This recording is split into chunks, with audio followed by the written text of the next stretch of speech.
Jackie murió. Para sorpresa de Lee, no le dejó nada de dinero en su testamento.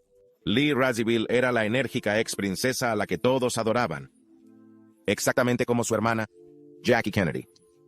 Lee era rico, ambicioso y siempre en el punto de mira. Sin embargo, falleció a los 85 años, y lo que ocurrió a continuación dejó a todo el mundo en estado de shock. Verás, Lee vivió su vida a la sombra de Jackie, que era básicamente un icono mundial. Sin embargo, demostró que era algo más que la hermana de Jackie. Ahora que se ha ido, todo el mundo tiene curiosidad por saber hacia dónde se dirigía su fortuna. Así que vamos a sumergirnos en la vida de Lee y ver lo que tenía entre manos. Vida temprana 1933 en Manhattan, Nueva York. Nació una niña en el hospital del doctor. Se llamaba Caroline Lee Bouvier, pero todo el mundo la llama Lee, y hasta hoy, ese nombre se pega. Los padres de Lee eran increíbles juntos. Jack Bouvier III era un carismático corredor de bolsa aficionado al riesgo y con fama de playboy. Por otro lado, Janet Norton Lee era una socialité de altos vuelos. Creciendo, Lee tenía una hermana mayor, Jacqueline, que estaba destinada a casarse con John F. Kennedy y convertirse en un icono por derecho propio. Los Bouvier llevaban una vida de lujo en Park Avenue, interactuando con la crème de la sociedad neoyorquina.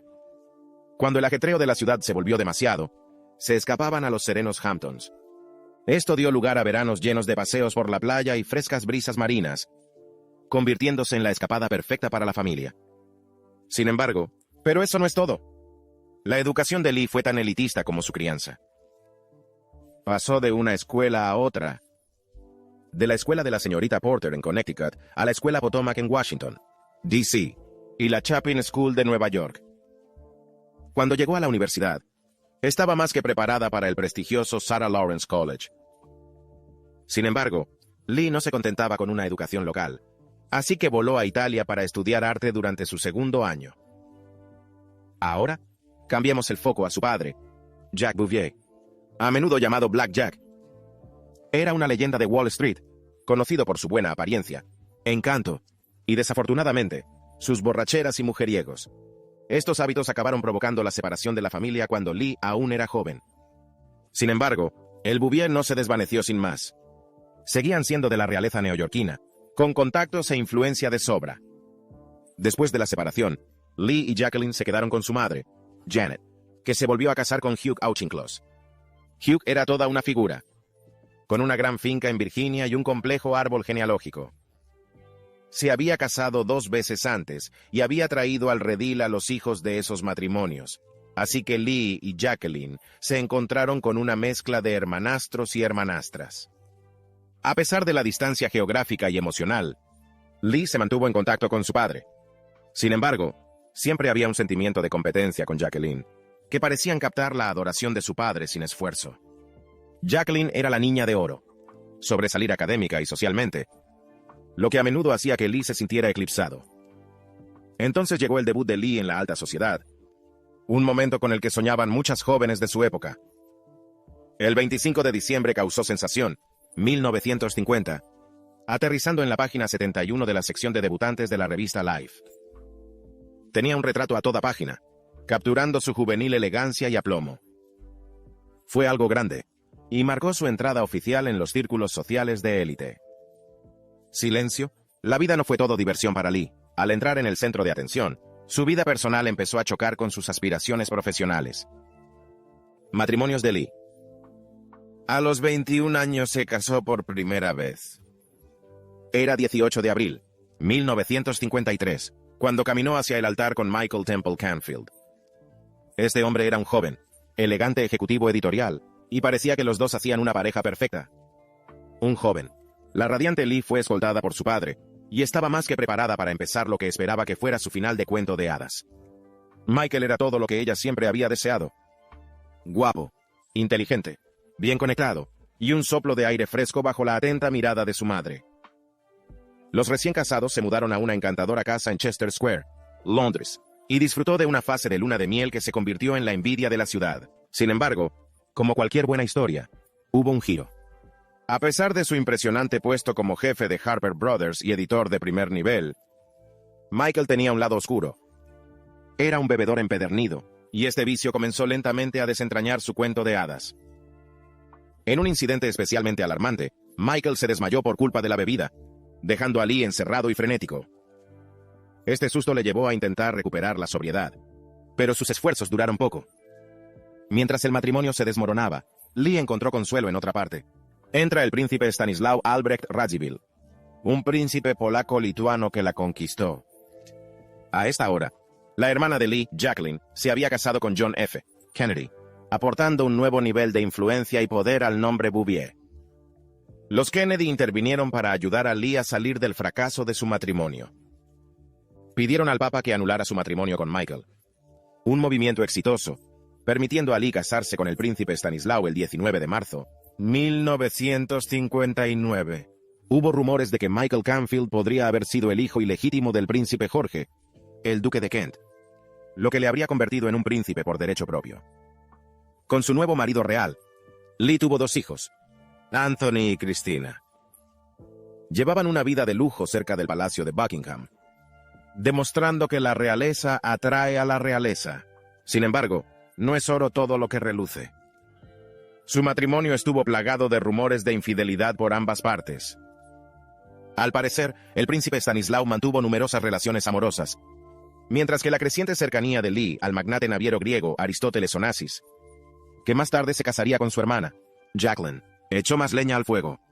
También hubo murmullos de la implicación de Lee con el fotógrafo Peter Beard, lo que no ayudó al ya tenso matrimonio. En última instancia, la pareja se divorció en 1974. A pesar del tumultuoso final, más tarde, Lee reflexionó con cariño sobre su tiempo con Stanislaw, llamándolo la parte más feliz de su vida y etiquetándolo como el amor de su vida. Sin embargo, Lee aún no había terminado con el amor. En una última apuesta por la felicidad, dejó atrás el mundo de los aristócratas y la realeza y se casó con el director Herbert Ross en 1988. Ross era un gran nombre en Hollywood, conocido por éxitos como Magnolias de Acero, Ponlo otra vez, Sam, y La chica del adiós. Su boda se celebró en su apartamento de la Quinta Avenida, seguido de un almuerzo privado en la residencia neoyorquina de Jackie Kennedy. Sin embargo, este matrimonio, también, finalmente se estrelló contra las rocas. Se divorciaron en 2001, y Lee admitió más tarde que aunque Herbert era diferente a todos con los que había estado, nunca le gustó Hollywood. La estrechez de miras de la industria cinematográfica y el panorama general le resultaban desagradables. A lo largo de todos estos altibajos románticos, la única constante en la vida de Lee era su hermana Jacqueline. Su relación tenía sus complejidades, pero permanecieron unidos. Es hora de sumergirse en el intrincado vínculo entre estas 2 extraordinarias hermanas y ver cómo se apoyaron mutuamente en las buenas y en las malas. La relación entre Lee y Jacqueline. Estos 2 compartían un vínculo tan reconfortante como complicado, llena de momentos de profundo afecto y giros inesperados. Listo para una historia que combina glamour, tragedia y el amor entre hermanos. Durante mucho tiempo, Lee y Jacqueline estaban increíblemente unidos, a pesar de que Lee a menudo sentía que vivía a la sombra de su hermana. Creciendo, Jackie parecía brillar un poco más, pero esto nunca opacó el vínculo que compartían. Como adultos, especialmente antes y durante la época de Jacqueline como primera dama, su conexión se hizo aún más fuerte. Siempre que las 2 hermanas iban a reuniones de vacaciones, funciones estatales y reuniones familiares, eran inseparables, compartiendo recuerdos y experiencias que no hicieron sino estrechar aún más sus lazos. Incluso recibieron a los Kennedy en su elegante casa de Londres. Una de sus aventuras más memorables fueron unas vacaciones de un mes en Italia en 1962, India y Pakistán. En un dulce guiño a su vínculo, los Kennedy llamaron a su primogénita Caroline, que en realidad era el nombre de Lee. Su segundo nombre era Lee, pero este gesto era una prueba de su cercanía. El propio presidente Kennedy bendijo a la hija de Lee, Anna Cristina Radziwiłł, mostrando lo entrelazadas que estaban sus familias. Entonces, el mundo al revés. El trágico asesinato del presidente Kennedy en 1963 fue un punto de inflexión no solo para la nación, sino por la relación de Lee y Jacqueline. Cuando se supo la horrible noticia, Lee no dudó. Corrió de su casa en Londres a Washington, D.C., para apoyar a su hermana. Mientras el mundo miraba, Lee se puso al lado de Jacqueline, ofreciendo fuerza y consuelo durante los días más oscuros.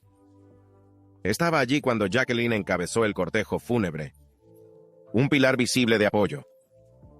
Un momento conmovedor fue cuando el Air Force One sumergió su ala en señal de homenaje durante el entierro en el Cementerio Nacional de Arlington. Lee, que había conseguido mantener la compostura hasta entonces, finalmente rompió a llorar. Fue una muestra cruda de su profunda conexión emocional con su hermana. Entre bastidores, Lee admiraba profundamente la valentía de Jacqueline. A menudo dejaba pequeñas notas en la almohada de Jackie, expresando su amor y apoyo.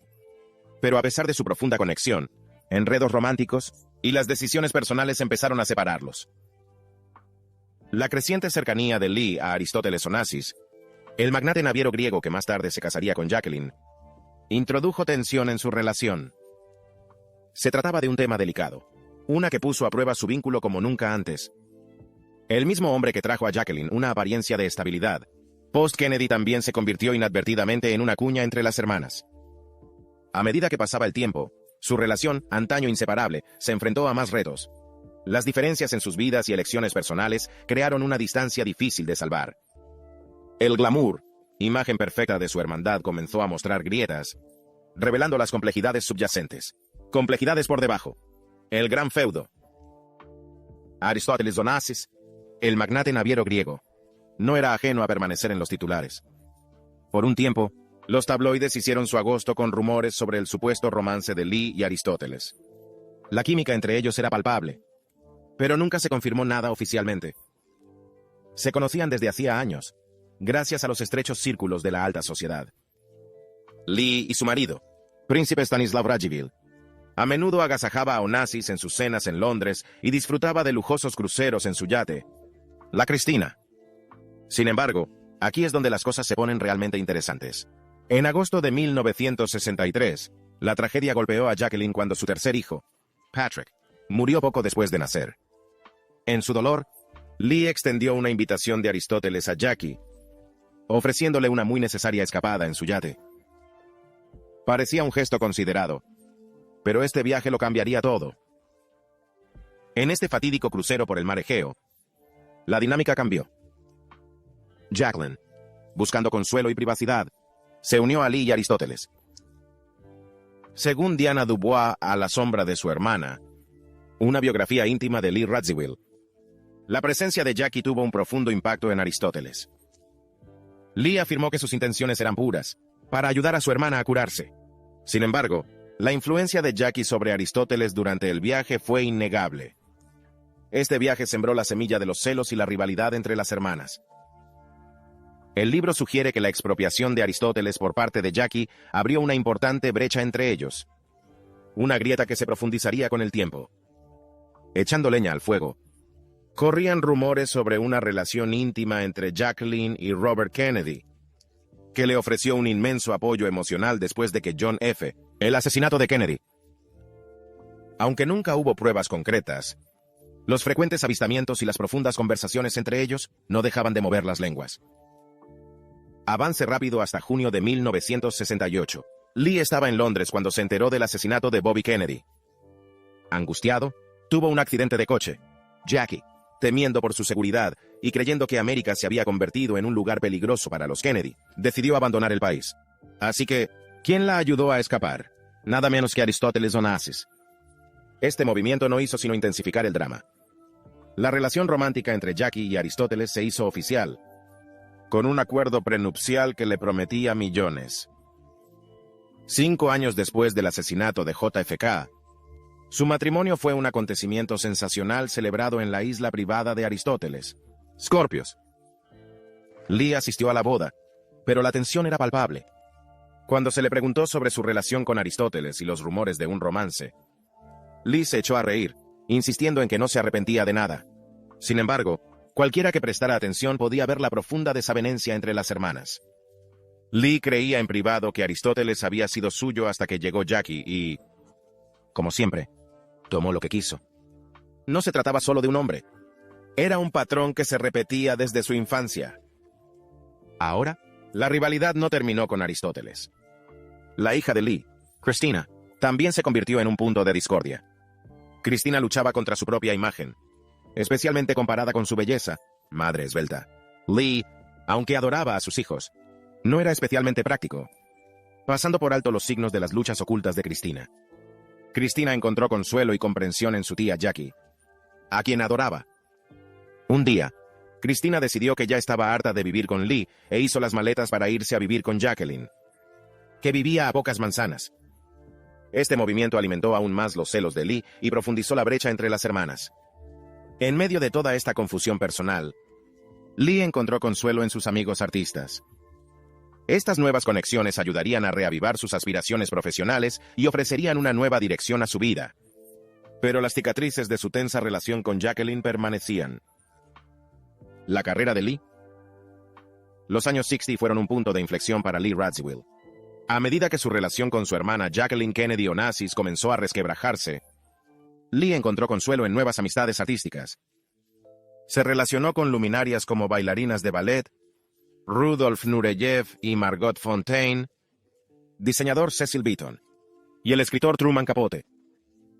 Truman, en particular, se convirtió en su confidente y la introdujo en su círculo de amigas de élite, conocidos cariñosamente como sus cisnes.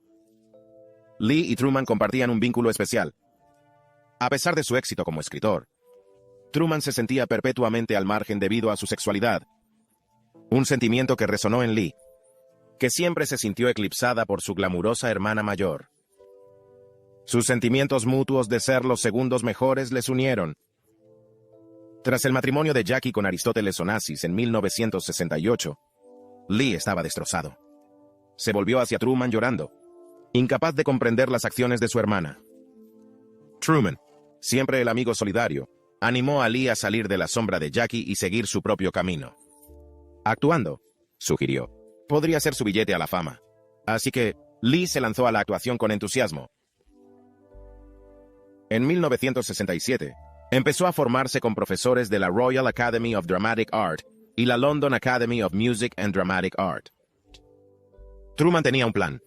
Lee debutaría en la comedia de Philip Barry, La historia de Filadelfia, interpretando el papel de Tracy Lord, hedonista, social de espíritu libre. Dada su condición de hermana de Jackie Kennedy, el debut como actriz de Lee fue recibido con una inmensa atención mediática. El estreno fue un frenesí, con periodistas y cámaras por todas partes, pero la emoción duró poco. Las críticas fueron brutales. El Chicago Tribune dijo célebremente que no había nacido una nueva estrella, y otros calificaron su actuación de rebuscada y poco profesional. A pesar de las duras críticas, Lee no estaba dispuesto a rendirse. Truman no iba a dejar que los sueños de su amigo murieran sin luchar. Convenció al productor David Susskind para que eligiera a Lee para una adaptación televisiva del clásico de 1944 Laura. De hecho, Truman incluso coescribió el guión. El programa se estrenó en enero de 1968 en American Broadcasting Company. Pero una vez más, los críticos no se impresionaron. Jack Gould, del New York Times, la descalificó como otra cara bonita sin dotes interpretativas. Desanimado pero resistente, Lee regresó a Londres. Su amistad con Truman, sin embargo, pronto se toparon con aguas rocosas. Se pelearon cuando Lee se negó a testificar en un caso de difamación presentado por Gore Vidal contra Truman. El caso se refería a la afirmación de Truman de que Vidal había sido expulsado de la Casa Blanca de Kennedy por estar borracho, que Vidal negó, diciendo que fue escoltado fuera después de una discusión con Robert Kennedy. Sin el testimonio de Lee, Truman perdió el caso y tuvo que pedir disculpas a Vidal. Este incidente tensó su amistad, pero no fue el golpe final. La afición de Truman a los cotilleos acabó por separarles. Truman, siempre coleccionista de secretos, no pudo resistirse a revelar los detalles privados. Lee le había confiado su relación con Jackie. Tenía la costumbre de acumular trapos sucios sobre sus amigos famosos, posiblemente para un libro que nunca llegó a publicar. Sin embargo, publicó algunas páginas tentadoras, derramando secretos que Lee le había confiado. Esta traición convirtió a Truman en un paria social, y ya nadie quería asociarse con él. Sin embargo, el daño a Lee estaba hecho. La breve carrera como actor de Lee puede haber acabado en decepción, pero fue un capítulo fundamental en su vida. Puso de relieve su lucha por salir de la sombra de su hermana y encontrar su propia identidad. La traición de Truman Capote. Un amigo de confianza fue un duro recordatorio de las traicioneras aguas de la alta sociedad. Mientras Lee Radziwill seguía interesada en la interpretación, estaba pasando por alto su talento latente, aunque evidente, para el diseño y la moda. Lee se aventuró brevemente en el diseño de interiores al colaborar con el escenógrafo italiano Lorenzo Mongiardino en el diseño de la magnífica finca Terville Grange, que compartía con su segundo marido. La decoración interior era tan agradable estéticamente que fotógrafos famosos como Horst y Cecil Beaton estaban enamorados de ellos, a menudo fotografiando las casas. Inspirándose en el refinado estilo que había desarrollado en su trabajo con Mongiardino, Lee decidió seguir explorando su talento en el diseño. Uno de sus proyectos más destacados consistió en diseñar los interiores de una vivienda para personas que solo pasarían allí unos días al año. Su éxito con estos proyectos la animó a fundar su propia empresa de diseño de interiores en 1976. Un artículo en Architectural Digest dio publicidad a su trabajo, atraer a un puñado de empresas y clientes privados adinerados. En 1996, Lee ingresó en el prestigioso Salón Internacional de la Fama de las Mejor Vestidas de Vanity Fair, destacando su notable sentido de la moda. Su impecable gusto por la moda se extendía a sus hogares, incluyendo un apartamento en el 49 de la Avenue Montaigne de París y una casa en el 160 de East 72nd Street en Manhattan.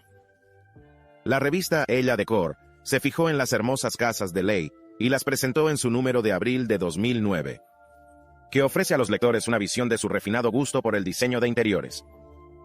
En febrero de 2013, Lee habló de su vida y de la importancia de la intimidad en la cultura contemporánea con la directora Sofía Coppola para un artículo de portada de la revista Style del New York Times. En 2013, la influencia de Lee en la moda y el estilo se reconoció aún más cuando The Guardian la incluyó en la lista de las 50 personas con más estilo a partir de los 50 años. Este reconocimiento consolidó su estatus como figura destacada en el mundo de la moda y el diseño de interiores. Muerte y testamento de Lee. Tras su matrimonio con Aristóteles Onassis y el posterior distanciamiento de su hermana Lee, debido a problemas no resueltos, circularon rumores de problemas en el matrimonio de Jacqueline. Al final, el matrimonio fracasó, lo que llevó a Jacqueline a trasladarse y pasar un tiempo considerable en Nueva York, donde sus hijos iban a la escuela. A la muerte de Aristóteles en 1975, se calcula que Jacqueline heredó entre 20 y 26 millones de dólares, aunque la mayor parte de su fortuna fue a parar a su hija. En un movimiento que recuerda a su hermana, tras la muerte de su marido, Jacqueline persiguió una antigua pasión. Se incorporó al mundo editorial, ocupó cargos como el de editor asociado y principal en Doubleday, y más tarde fue consultor de Viking Press.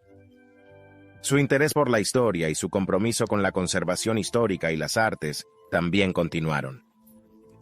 En particular, desempeñó un papel importante en la Años 70 para rescatar la Grand Central Terminal de Nueva York. En su vida personal, Jacqueline estuvo unida sentimentalmente a varios hombres, sobre todo el diamantista de origen belga Maurice Tempelsman, que fue su compañera durante los últimos 12 años de su vida. Finalmente, Jacqueline falleció en su apartamento de Nueva York, poco después de que le diagnosticaran un linfoma no hodgkiniano en 1994. Fue enterrada en el Cementerio Nacional de Arlington junto a John F. Kennedy y sus dos hijos, que había fallecido antes que ella. Cuando se leyó el testamento de Jacqueline, reveló un final, movimiento no jugado en la disputa en curso con su hermana. Jacqueline hizo provisiones para sus hijos, su portavoz, su albacea y la caridad. En particular, legó $500,000 a cada uno de los hijos de Lee, Anthony y Tina, sin dejar nada a la propia Lee. En su testamento, Jacqueline declaró que había hecho todo lo que había podido por Lee en vida y que no veía la necesidad de hacer más tras su fallecimiento. Esto demostró el daño irreparable de su relación, que ni la muerte pudo reparar. Lee Radziwill, conocida por su perdurable presencia en la industria de la moda, mantuvo una estrecha amistad con Giorgio Armani, que la consideraba una importante fuente de inspiración. A diferencia de su hermana, Lee no heredó una fortuna considerable, lo que suponía un reto para su lujoso estilo de vida. Para sobrellevarlo, tuvo que vender su piso de París y otras propiedades, contando con el apoyo financiero de un fondo fiduciario establecido por su madre. En febrero de 2019, a la edad de 85 años, Lee falleció en paz en su residencia de Nueva York por causas naturales. Su funeral, celebrada el 25 de febrero en St. Iglesia Tomás Moro de Nueva York, atrajo a numerosas personalidades de las artes y la moda. Personalidades estimadas como Dita Blair, Marc Jacobs, Caroline Kennedy, Karol Radziwiłł, André Leon Talley, Sofía Coppola, Carolina Herrera y Peter Beard se reunieron para rendir homenaje a su significativo impacto en la moda y la cultura, elogiando su encantadora personalidad y sus memorables payasadas. A pesar de los rumores de dificultades financieras durante su vida, el patrimonio de Lee se valoró en más de $50 millones tras su fallecimiento. En su última voluntad, firmado en septiembre de 2018, designó a su hija Anna Cristina Tina Radziwiłł como única beneficiaria de su inmensa fortuna. Interesante, una disposición de su testamento estipulaba que Tina recibiría la mitad del producto de la venta de su herencia. Lee nombró a 2 conocidos varones. Anteriormente no formaba parte de su círculo íntimo, como albaceas testamentarios en lugar de su hija. Esta decisión levantó ampollas, sobre todo teniendo en cuenta las sustanciosas comisiones que estos ejecutores ganaban, colocándolas en posiciones ventajosas desde el punto de vista financiero. La inesperada distribución de la multimillonaria herencia de Lee, oculto hasta la revelación pública de su testamento, conmocionó a muchos observadores. Habiendo pasado su vida a la sombra de su hermana, el acto final de la renombrada socialité aseguró que su hija, que dejó atrás, recibiría toda la atención. Legado. El legado de Lee está marcado por el triunfo sobre la adversidad. Con su notable sentido del estilo brillando a pesar de enfrentarse a retos como los celos, contratiempos profesionales y relaciones turbulentas. Giorgio Armani, en particular, la consideraba una musa, citando su expresión de buen gusto a través de la sutileza en lugar de la extravagancia. Su enfoque único del diseño de interiores, caracterizada por ricas texturas y capas, obtuvo un amplio reconocimiento, consolidando su reputación como artista de talento. Hoy, museos exhiben con orgullo las casas que una vez habitó, mostrando su extraordinaria visión estética para que todos la admiren. Incluso en su vejez, el toque distintivo de Lee siguió siendo inolvidable, evidente en el Pierrotin de París que finalmente vendió. Sus elecciones de moda, desde atrevidas gafas de sol hasta clásicos sombreros pastilleros que recuerdan a los de Jacqueline Kennedy, siguen cautivando a los admiradores, lo que subraya el atractivo perdurable de su estilo. Todavía, a pesar de su prominencia, la magnitud de su riqueza solo se reveló tras su muerte, en febrero de 2019. Sorprendió a muchos. Al igual que su afición por los turbantes chic, al parecer, Lee mantuvo la discreción en sus asuntos financieros, dejando a su hija, Cristina, para heredar el resto de su patrimonio después de liquidar todas las obligaciones. Con su nueva riqueza, Cristina puede optar por honrar el amor de su madre por los bienes inmuebles invirtiendo en propiedades, quizás en Nueva York, donde ha pasado toda su vida.